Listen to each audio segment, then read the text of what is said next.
이게 도대체 뭘 말씀해 주시고 계시는지 깨닫지 못하고 가는 것들이 너무나 많이 있으리라 봅니다. 그러니까 하나님께서는 때를 따라 우리에게 은혜를 주신다. 그 때를 따라 은혜 주신다는 것은 그 알아듣지 못하고 있는 그 상태가 어찌 보면 복이 될 수 있는 그 모습이 된다는 얘기죠. 어찌 보면 내가 어떠한 상태에 이르지 못한 모습 속에서 어떤 것을 내가 듣지 말아야 될 것을 듣게 되어지면 우리는 혼란에 빠지게 되어지고 또 그 혼란이 정말 나를 더 어렵게 만드는 그 모습이 될 수가 있기 때문에 그렇지요.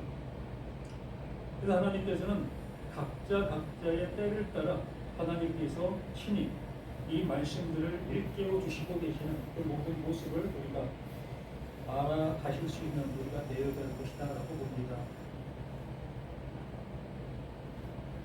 오늘 요한계시록 6장에서 7절로 17절 말씀을 통해 그 인을 떼시는 그 모든 것들을 보게 되어지지요. 인을 뗀다는 것은 하나님께서 이제 드러내고 있다, 나타내 보이고 있다라는 그 모습으로 말씀해 주시는 겁니다. 그 전까지는 하나님의 말씀을 들었어도 그 들음의 모습이 우리 스스로의 생각 속에서 들어왔고 또 어떠한 지식의 모습으로 들어왔던 그 모든 것들을 이뤘다는 거지요. 그러한 그 모습 속에 그 진리의 성령, 곧 하나님의 말씀을 알 수 있는 그 은혜를 우리에게 주심으로 인해서 비로소 이 말씀들이 무엇을 말하고 있었는지를 알게 되어지는 그러한 시점, 이게 바로 인이 떼어지는 그 모든 것들이라는 겁니다. 분명히 예수님께서는 모든 것에 봉해졌던 것들을 열어 보여주셨습니다. 열어 보여주셨지만 그 보여주신 것을 모두가 다 볼 수 있는 것은 아니라는 겁니다. 이것이 바로 요한복음 5장에서 말씀해 주신 죽은 자들에게만 들리는 아들의 음성으로 들을 수 있는 자들만이 이것이 뭘 말하고 있는지를 알아들을 수 있는 그 상태가 되는 거예요. 이 죽은 자들에게만 들린다라는 그 표현은 우리가 생각할 때에 죽어있는 사람들에게만 그게 들리는가? 라고 생각할 수 있는 얘기라고 들리겠지만 이 죽어있다라는 그 얘기는 하나님의 말씀이 비로소 들리게 되어진 그 상태를 얘기하는 거예요. 하나님의 음성으로 하나님이 원하심으로 하나님의 뜻으로 들려지고 있는 그 상태, 그 모습을 그게 죽어있는 상태다라고 얘기를 하는 겁니다. 육신이 무덤에 있는 그 상태를 얘기를 하는 것이 아니라 이렇게 살아있는 이 상태 속에서 정말로 내 생각을 접는다는 거 아니라 내 생각이 완전히 없어지고 비로소 그 하나님께서 하나하나 일깨워 주시는 그 모든 것들을 스펀지의 모습으로 그냥 받아들이는 것. 그냥 받아들인다기보다도 그 하나님께서 만드시는 그 만드심으로 내가 만들어지는 겁니다. 그분이 말씀해 주신 그 말씀대로 나는 그것을 알아들어 그것이 되어지는 거예요. 이것이 죽은 자라는 그 표현으로 말씀해 주시는 겁니다. 말 그대로 육신이 죽은 자가 무슨 말을 들을 수 있겠습니까? 육신이 죽으면 모든 게 다 끝난 건데 그 죽은 자를 얘기하는 것이 아니라 이렇게 하나님의 말씀을 알아들을 수 있는 그 상태에 있는 그를 죽은 자라는 그 표현으로 말씀해 주시고 있는 사실을 우리가 인지하고 나서 이러한 말씀들이 인이 떼어진다. 그 인이 떼어지게 되어졌을 때에 그 말이 전해지는 나에게 정말 그 하나님이 원하시고 있는 그 뜻이 온전히 알아지게 되어지는 그 상태가 나에게서 인이 떼어진 그 말로 들리는 거예요. 분명히 예수님은 인을 떼셨지만 나는 아직도 봉해져 있는 그 모습으로 이 말씀을 들을 수 있다는 얘기입니다. 그렇기 때문에 내가 그 완전히 주의 말씀으로 인해서 내가 부인되어지는 그 상태가 되어져야만 비로소 예수님이 인되어진 그 말씀으로 우리가 들을 수 있다는 얘기입니다. 그래서 오늘 말씀을 보기 전에 이 로마서 7장 말씀을 한번 보게 되어지면 좀 더 이해가 쉬운 그 모습이 될 수 있습니다.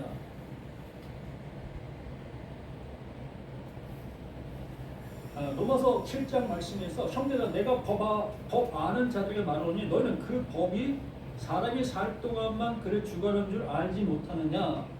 이렇게 사람이 살 동안만 그 법이 주관하고 있다. 우리가 지금 살아있는 그 모습을 얘기하는 겁니다. 육신의 그 모습을 가지고 살아있는 이 상태를 얘기하는 거예요. 누군가가 나를 말을 하면 그 말을 알아들을 수 있는 나, 그 알아듣고 내가 행동으로 옮길 수 있는 나의 상태를 이 1절의 모습으로 얘기를 하고 있는 겁니다. 곧 내가 신앙생활하고 있는 그 상태를 이 1절의 모습으로 얘기를 하고 있는 겁니다. 내 법 아는 자들에게 말하노니 너희는 그 법이 사람이 살 동안만 그를 주관하는 줄 알지 못하느냐. 그러므로 이 성경에서 말하고 있는 그 계명들을 향해서 말해주고 있는 그 말을 듣게 되어졌을 때에 나는 그 법을 듣고 그것을 행동으로 옮겨야 되는 것이 바로 이 말씀 속에 있는 그 사람, 그 모습이라는 겁니다.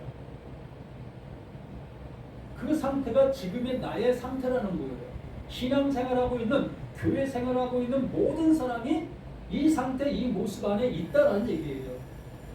그러니까 남편이 지금 살아있는 거예요. 그 남편이 누굽니까? 그 율법이라는 거죠.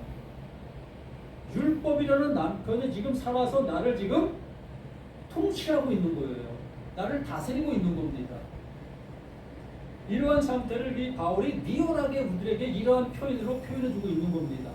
그러면서 남편 있는 여인이 그 남편 생존의 법으로 그에게 매인바 되나 만일 그 남편이 죽으면 남편의 법에서 벗어나느니라. 당연하지 않겠습니까? 남편과 하나가 되어져 있는 그 상태 속에서는 남편의 치리와 남편의 그 모든 권한 안에 내가 살아갈 수밖에 없었던 겁니다. 뭐 남자든 여자든 뭐 마찬가지입니다. 서로 부부지간에 그 서로가 지켜야 될 그 윤리와 도덕과 그 모든 것들을 서로 지켜야 되는 게 맞는 거잖아요.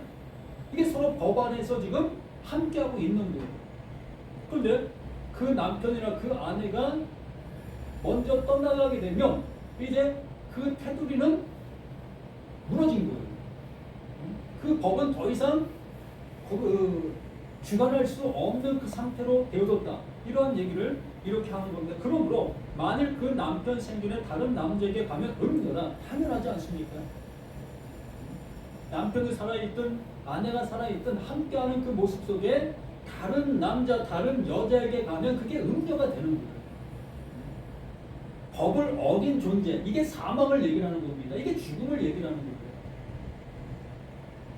그러니까 인간사 속에서의 있는 일을 통해서 하나님의 말씀이 뭘 원하고 뭘 말하고 있는지를 알아듣게 하기 위해서 이렇게 표현해주고 있는 말들이 되는 거예요. 그리고 이건 말들 속에 뭐가 있는 겁니까? 말이 있는 거예요. 그러니까 이 말만 듣고 끝나버려서는 안 된다는 겁니다. 그리고 이 말들 속에 말이 있는 그 말을 알아들을 수 있는 저와 우리가 되어줘야 되는 겁니다. 그럼 만일 그 남편의 생존에 그 다른 여자에 가면 음녀라. 그러나 만일 남편이 죽으면 그 법에서 자유롭게 되나니 다른 남자에 갈지라도 다른 여자에 갈지라도 음녀, 음남이 아니 되는 거예요. 그리고 내 형제들아 너희도 그리스도의 몸으로 말미암아 율법에 대하여 죽임을 당하였으니 이제 비로소 하나님이 하시는 일에 대해서 우리에게 말씀해 주시고 있는 모습을 보게 됩니다. 그러므로 그리스도의 몸으로 말미암아 율법에 대하여 죽임을 당하였다.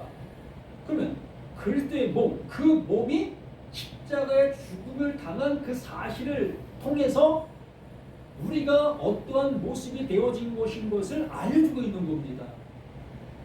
그냥 그리스도가 죽은 것이 그리스도의 죽음으로 끝나는 것이 아니라 그 죽음이 뭘 말하고 있었는지를 이 바울이 명쾌하게 우리에게 알려주고 있는 거예요.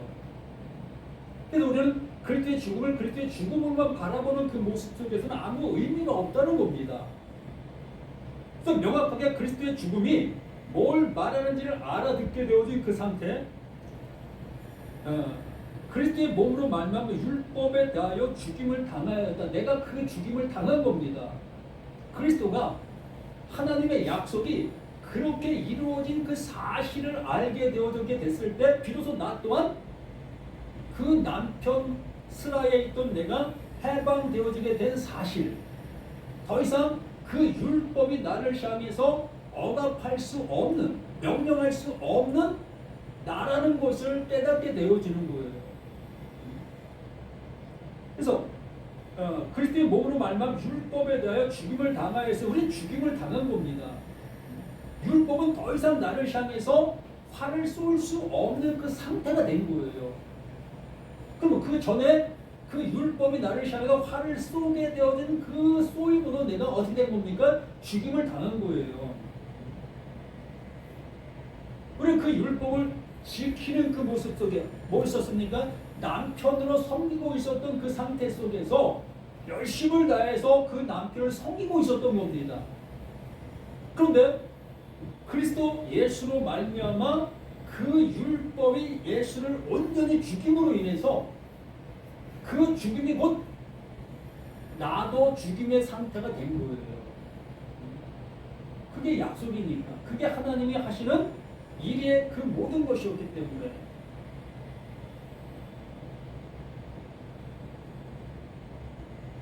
이는 다른 이 곧 죽은 자 가운데 살아나신 이에게 가서 우리가 하나님을 위해 열매를 맺게 하려 함이라. 그러니까 예수가 율법에 대하여 죽임을 당하게 된 그 사실이 바로 그게 나의 죽음이 되어지고 그 죽음이 되어진 그 사실을 그 하나님께서 그 예수를 다시 살리신 것과 같이 우리 또한 똑같이 다시 살리신다. 다시 살리신다라는 얘기는 그 하나님이 나를 아내로 삼으신다는 거예요. 그분이 내게 장가 오신다는 거예요. 내가 그분을 향해서 시집을 갈 수 없기 때문에 우리 스스로 죽인 자가 죽음을 당한 자이기 때문에 우리 스스로는 어떤 것도 할 수 없는 존재가 된 거예요. 그래서 그 하나님이 나에게 장가를 오시는 겁니다. 임마누엘 하시는 거예요. 그분이. 우리가 그분을 향해서 가는 게 아니라 그분이 나를 향해서 오시는 거예요. 이걸 이 바울이 이렇게 말하고 있는 겁니다. 율법에 대해 죽임을 당하여서 이는 다른 이 곧 죽은 자 가운데 살리신 이에게 가서 우리가 하나님을 위하여 열매를 맺게 하렵니다. 그 하나님이 내게 친히 임마누엘 해주심으로 인해서 하나님의 말씀이 뭘 말하고 있었는지를 비로소 알아듣게 되어지니 그게 뭐다? 그게 열매. 그게 열매인 거예요. 열매는 나의 행동 속에서 나타나는 그 결과물이 아니라 하나님께서 내게 넣어주신 그것으로 인해서 내가 알아듣게 되고 알아듣게 된 그 사실이 그 하나님이 원하심에 지으심이 되어지는 것. 이게 열매인 거예요. 한번 생각해 보세요. 이 사과씨를 우리가 밭에 뿌렸습니다. 그러면 사과씨를 뿌린 그것이 싹이 나고 잎이 나고 이제 꽃이 피고 비로소 열매를 맺히게 되는 겁니다. 그러면 뭐가 열매 맺힌 거지요? 그 나무가 열매를 맺힌 겁니까? 그 씨를 뿌리게 된 그 뿌림으로 인해서 열매가 맺힌 거예요. 그 나무는 스스로 열매가 맺혀진 거예요. 나무라는 그 존재로 인해서 그냥 열매가 맺혀진 거인 거예요. 나무 스스로 내가 심겨져서 내가 뭐 잎이 나고 꽃이 나고 이러한 상태가 아니라 그 하나님으로 인해서 되어진 결과물이 그게 열매인 거예요. 우리는 이 은혜 속에서 이 은혜를 받은 자들로 이렇게 말씀이 들려줘야 한다. 이게 죽은 자에게만 들리는 아들의 음성인 겁니다. 하나님이 하시는 그 일로 알아듣게 되어지는 거예요. 그래서 어디 우리가 육신에 있을 때에는 율법으로 말미암는 죄의 경욕이 우리 지체 중에 역사하여 우리로 사망을 위하여 열매를 맺게 하였나니 이러한 얘기를 들으면 도대체 무슨 일을 하고 있는지를 알아듣지 못할 경우가 수없이 많아요. 왜 그렇습니까? 나의 남편이 율법이기 때문에 그래요. 나의 남편이 율법이기 때문에 나는 그 율법 준수, 율법을 따라가는 그 나의 모습, 그러한 상태이기 때문에 내가 무슨 죄를 졌어? 나 그 말씀대로 나 잘 살고 있는데, 난 그 말씀을 내가 잘 적용하고 있는데, 라는 관점의 모습으로 이 말씀들을 듣고 있기 때문에 이 말씀은 나와 상관없는 말씀으로 들리게 되어지고, 저 밖에 있는 아직도 예수를 믿지 않는 저들에게 이 말씀이 필요한 말씀으로 들려지게 되는 것이라고 해요. 그런데 말씀을 알아듣게 되어지고 있는 나에게 이 말씀이 들려지는 거예요. 봐봐요. 우리가 육신에 있을 때에는 율법으로 말미암은 죄의 정욕이 우리 주체 중에서 역사하여, 우리는 그 말씀을 듣게 되어지면 그 말씀을 내가 적용하려고 하는 그 삶으로 나갈 수밖에 없다는 거예요. 내가 그 말씀을 지키려고 하는 그 지킴에 의해서 행동 강력으로 모든 말씀을 들을 수밖에 없었다는 겁니다.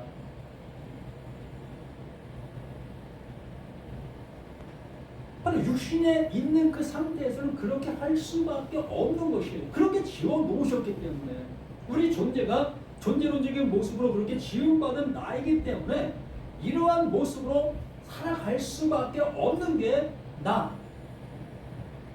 신앙생활하는 우리 모두의 모습이라는 겁니다. 그럼 우리 여기 분명히 이 말씀을 우리가 어떻게 들려야 되겠느냐는 거, 우리가 육신에 있을 때에는 바로 나를 얘기하는 겁니다. 다른 누구를 얘기를 하는 게 아니라 육신에 있는 나 지금의 이 상태를 얘기를 하고 있는 거예요. 지금의 이 말씀 속에서 이걸 알아들어야만 그 앞에 그 4절에 말씀하신 그 말씀이 내게 은혜로 주어질 수 있는 선물이 되는 거예요. 우리가 육신에 있을 때는 율법으로 말미암는 죄의 정욕이, 죄의 정욕이라는 것은 이 육신을 통해서 하나님의 말씀을 지키려고 하고 있는 그 상태를 얘기를 하는 거예요. 말씀을 들으면 내가 그걸 잘 적용하고 내가 그것을 순종하려고 하는 그 상태를 이 정욕이라는 그 표현으로 말하고 있는 겁니다. 죄의 정욕이 바로 그러하다는 겁니다. 이건 나쁜 의미로 얘기를 하는 것이 아니라 우리의 상태적인 모습을 명백한 사실로 알게 해주기 위해서 바울은 전심을 다해서 우리가 알아듣기를 간절한 바람의 모습으로 말씀해 주고 있는 것들인 겁니다. 그러니까 육신에 있을 때는 율법으로 말미암는 죄의 정욕이 우리 지체 중에 역사하여 우리로 사망을 위하여 열매를 맺게 하였다. 사망을 위해서 열매를 맺게 했다. 이거 이해가 안 가지 않습니까? 우리가 언제 교회 생활하면서 사망을 위해서 열매를 맺습니까? 영생을 위해서 열매를 맺고 있는 게 아니겠습니까? 근데 바울은 정반대적인 모습으로 얘기를 하고 있잖아요. 그러니까 하나님의 말씀을 못 알아듣고 있는 사람들에게는 이 바울이 말하는 그 모든 말이 반대의 말로 들리게 되는 거고, 하나님의 말씀을 알아듣게 되어지는 자는 바로 이 말씀이 나를 향해서 하고 있는 말씀이었구나, 나의 정체성을 드러내려고 이렇게 말씀하고 있는 것들이구나 또 알아듣게, 정반대의 모습으로 서로 알아듣는 거예요.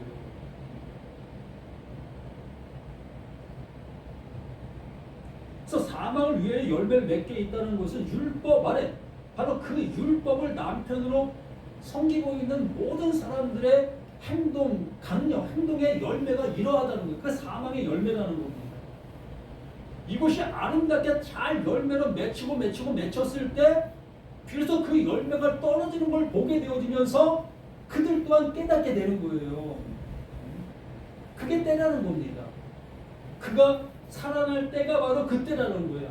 아직 열매가 지금 맺혀있는 그 상태 속에서, 떨어지지 않는 그 상태 속에서는 하나님의 때가 아직 안 이른 것이요. 그럼 계속해서 그 율법의 열매를 맺혀가는 겁니다. 오늘도 내일도 그 열매를 맺히면서, 야, 열매 좀 보십시오, 이러한 열매들이 주렁주렁 맺혀 있습니다. 그 열매를 또한 같은 생각 속에 있는, 같은 신앙 속에 있는 그들이 바라볼 때는 무슨 열매를 보여주지요? 참으로 아름다운 열매로 보여지게 되는, 보암직하고 먹음직하고 탐스럽게 할 만한 그러한 열매로 보여질 수밖에 없게 되어지므로 너도 나도 그 열매를 맺으려고 애쓰는 거예요. 그런 속에 예수가 온 겁니다. 그런 속에 바울이 이 말씀을 전하고 있는 거예요. 그 말이 전해질 때에 그 말을 듣고자 하는 사람이 얼마나 있겠습니까?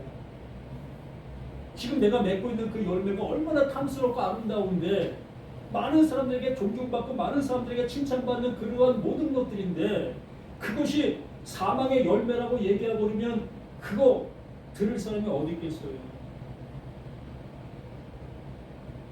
그래서 진리가 진리로 나타나기가 힘들다라는 얘기를 하는 겁니다. 이제는 우리가 얽매였던 것에 대하여 죽었으므로 그 열매를 맺으려고 했던 그 열매를 향해서 그게 사망의 열매라고 말한 그 말이 내게 들려지게 되어지고 이게 죽은 자들인 겁니다. 들려지게 되어지게 됐을 때에 이제는 우리가 얽매였던 것에 대하여 죽었으므로 그것에 대해서 죽은 거예요. 그 열매를 맺으려고 했던 그 모든 행동을 이제 멈추게 되는 거예요. 이게 죽었다. 근데 자기 부인이 되는 거예요. 얽매였던 것에 대하여 죽었으므로 율법에서 벗어났으니 이러므로 우리가 영의 새로운 것으로 섬길 것이요 율법의 조문에 묵은 것으로 아니할 것이니라. 비로소 내 말이 영이요 내 말이 생명이다. 그러므로 그 말을 영접하게 되어지고 그 말로 내가 지어진 바가 되어지는 그 상태로 이끌림이 되는 거예요. 이걸 구원이다. 이게 영생이다. 이게 진리다라고 말하고 있는 그 모든 것들이 그런즉 실제로 그런즉 우리가 무슨 말 하리요? 율법이 죄냐? 율법이 죄냐? 어느 율법이 죄라고 얘기할 수 있는 사람이 있습니까? 아니죠. 율법이 죄냐? 그럴 수 없느냐? 율법으로 말미암지 않고는 내가 죄를 알지 못하였으니 꼭 율법이 탐내지 말라 하지 않았더라면 내가 탐심을 알지 못하였으리라. 그러니까 율법이 나를 향해서 명령했습니다. 너 이렇게 살아. 그래서 난 그걸 잘 살아가고 있었습니다. 이렇게 잘 살아가고 있을 때는 그게 죄가 아닌 것으로 보여지는 거예요. 그런데 그 명령보다 더 강한 율법이 나를 향해서 가해졌을 때 내가 그것을 행하지 못하는 나를 발견하게 되어지면 그 율법이 나를 정죄하는 죄가 되는 거예요. 내가 잘 행동을 옮길 때는 그 율법이 선한 것으로 보여지게 되어지고 그걸 내가 행하지 못하게 되어질 때는 그 율법은 나를 정죄하는 능력 있는 그 힘으로 나타나게 되는 겁니다. 그러므로 이 8절 그러나 죄가 길을 타서 계명으로 말미암아 내 속에 탐심을 이루었나니 이는 율법이 없으면 죄가 죽은 것입니다. 바로 그 율법으로 말미암아 내가 죽기도 하고 내가 살려나기도 하는 그러한 모습이 되어진다는 얘기입니다. 내가 행동으로 잘 옮길 때는 내가 그 율법으로 내가 살아난 것처럼 여겨질 수 있게 되어지고 또 어떠한 모습의 그 율법을 내가 지키지 못하게 되어지면 그 율법은 나를 죽이는 것으로 다가오게 되어지는 한 법이 죽였다 살렸다 살렸다 죽였다 하고 있는 그 모든 모습들이라는 겁니다. 우리는 그러한 세계 속에서 그러한 체제의 모습으로 지배받고 있는 우리 자신들 이러한 체제 이러한 모습이 있는 그들은 절대적으로 구원함에 이르게 될 수가 없는 거예요. 오늘은 구원받았다가 내일은 사망에 이르고 또 오늘 사망에 이르렀다가 또 내일은 구원에 이르고 이렇게 오르락 내리락 할 수밖에 없다는 거예요. 이런 과정은 끝날 수가 없는 거예요. 그래서 우리는 전에 율법을 깨닫지 못했을 때 내가 살았더니 계명이 이르매 죄는 살아나고 난 죽었도다. 생명에 이르게 할 그 계명이 내게 대하여 도리어 사망에 이르게 하는 것이 되었도다. 죄가 기회를 타서 계명으로 말미암아 나를 속이고 그것을 나를 죽였는지라 이를 보건대 율법은 거룩하고 계명도 거룩하고 의로우며 선하도다. 그런즉 선한 것이 내게 사망이 되었느냐 그럴 수 없느니라. 오직 죄가 죄로 드러나기 위하여 선한 것을 말미암아 나를 죽게 만들었으니 이는 계명으로 말미암아 죄로 심히 죄되게 하려 함이라. 이게 결론이라는 거예요. 그 계명을 주시고 그 율법을 주신 이유가 이거라는 겁니다. 너희들 그거 지켜봐. 그 지킬 때는 아 이게 나를 살리고 있는 하나님의 그 사랑이었구나로 여기고 있었던 겁니다. 그런데 어느 때는 그 말씀으로 인해서 내가 그것에 걸려 넘어지게 되는 거예요. 그러면 그렇게 하나님께 하신 이유가 죄가 되게 하기 위해서 그렇게 하고 계셨다. 결론적으로 우리를 구원에 내시기 위해서 이렇게 율법이라는 것을 우리에게 주셨다. 또 계명이라는 것을 주셨다라는 얘기입니다.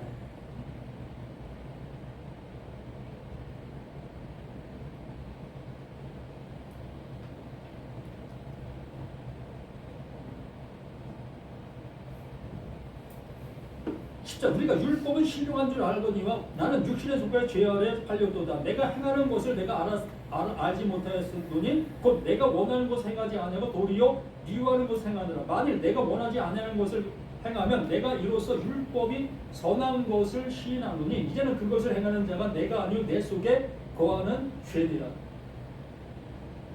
이 말을 우리가 알아들을 수만 있다면 비로소 하나님께서 말씀해 주시고 있는 본연의 어떠한 그 원함을 알게 되어줄 수가 있다는 거예요. 이 죄라는 것도 어찌 보면 여기에 어떤 이 명사의 모습으로 존재로 있는 거예요. 그 죄라는 것을 내가 짓는 것이 아니라 죄라는 그 존재가 명사로 존재하고 있는 거예요. 그 명사로 존재하고 있는 존재를 내가 지었다 안 지었다 우리가 가능할 수 있겠습니까? 가능하지 못한 거예요. 그래서 우리는 이 죄를 우리가 생활하고 있는 현실 속에서 나타나고 있는 나의 행동 거지의 모습에 이 죄를 지목하고 있기 때문에 이 죄를 모르게 되는 거예요. 성경에서 말하고 있는 성경에 기록된 그 죄라는 그 죄는 하나님께서 명사로 존재로 지어놓은 거예요. 그러므로 지금 내가 생활 속에 하고 있는 잘못된 행동들, 그 행동들의 그 모든 것들이 그냥 성경에 나와 있는 그 죄의 명사의 그 모든 것의 부속물일 뿐인 거예요. 그 존재를 드러내게 하시기 위해서 있는 부속물.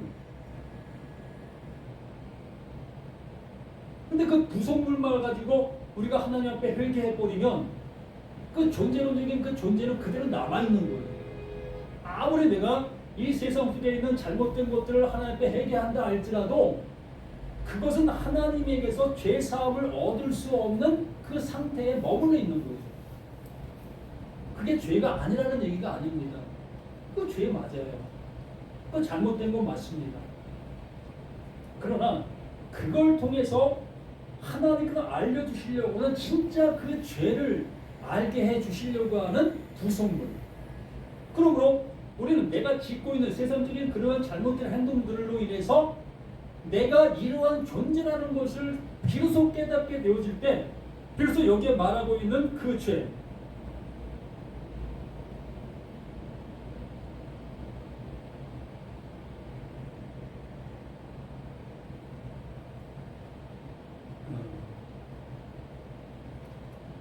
이 10절 말씀은 내가 원하지 않는 것을 행하면 이를 행하는 자는 내가 아니요 내 속에 거하는 죄니라.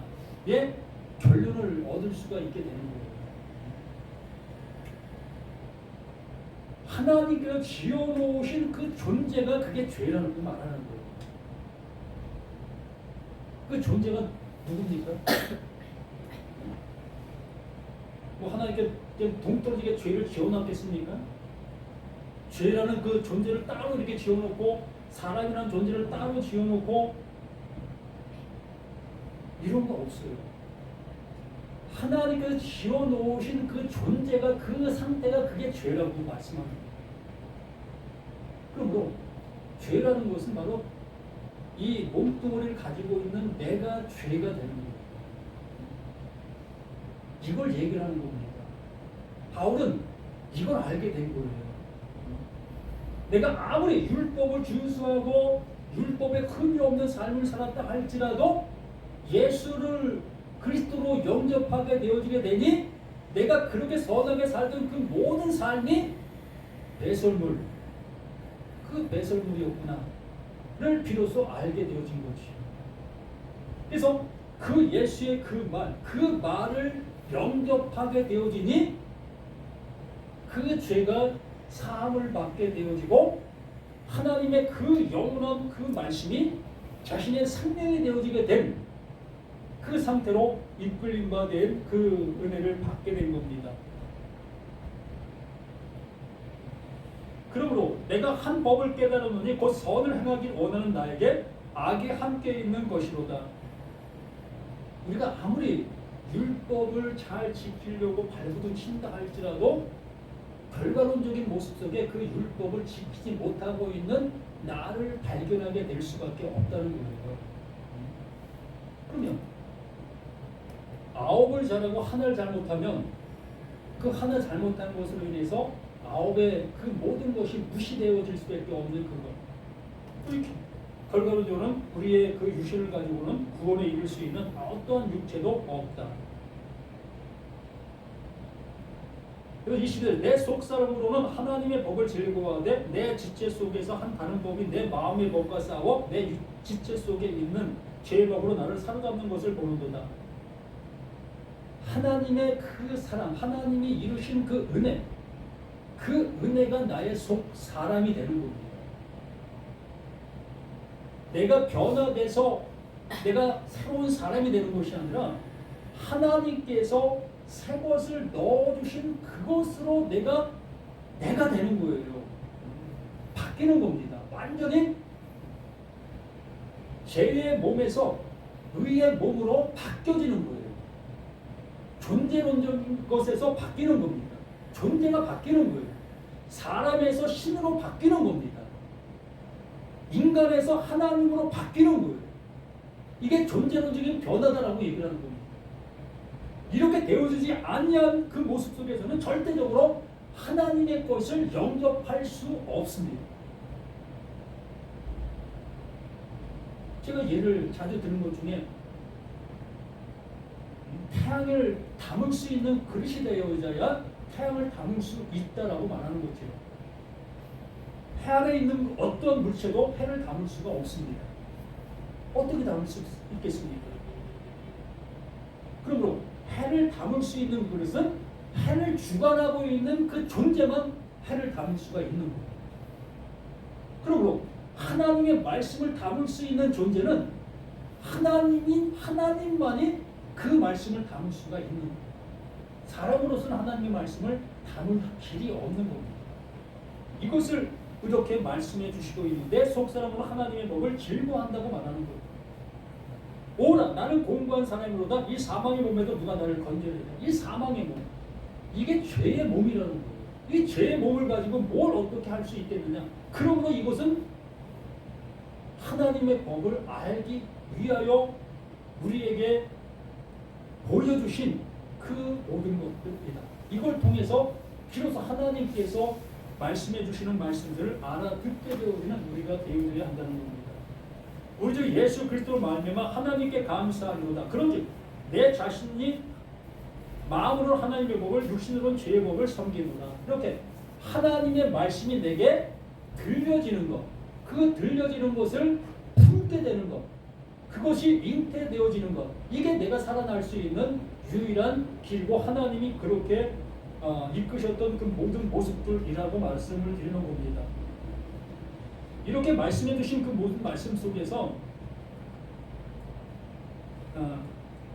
요한계시록에서 말씀한 넷째 이를 떼실 때 내가 넷째 생물의 음성을 들으니 말하되 오라 하기로 내가 보면 청황색 말이 나오는데 그 탄자 이름은 사망이니 음부가 그 뒤를 따르더라. 그들이 땅 4분의 1의 권세를 얻어 검과 흉년과 사망과 땅의 짐승들로서 죽이더라. 이러한 말씀들이 뭘 말하는지를 비로소 알아들을 수 있게 되는 거예요. 하나님께서 하시고 있는 일이 바로 이렇게 우리들에게 들려지게 되어지는 사실로 알려줘야 한다는 겁니다. 그러면 이게 나쁜 말로 들릴 수 있습니다. 어떤 사람들에게는 죽은 자에게만 들리는 아들의 음성을 듣지 못하는 그 모든 사람들에게는 이 모든 말씀들이 나쁜 말로만 들릴 수밖에, 저주의 말로만 들릴 수밖에 없습니다. 그러나 아들의 음성으로 들리고 있는 그들은 비로소 하나님께서 하시는 그 일들로 알아듣게 되어지면서 이 말씀이 바로 나에게 들려주고 나를 살려내시려고 하는 하나님의 열심의 말씀으로 들을 수밖에 없는 거예요. 이 모든 말씀은 예수 자신을 드러내고 있는 예수가 그리스도 되심을 계시하고 있는 사실들의 말씀이기 때문에 그렇습니다.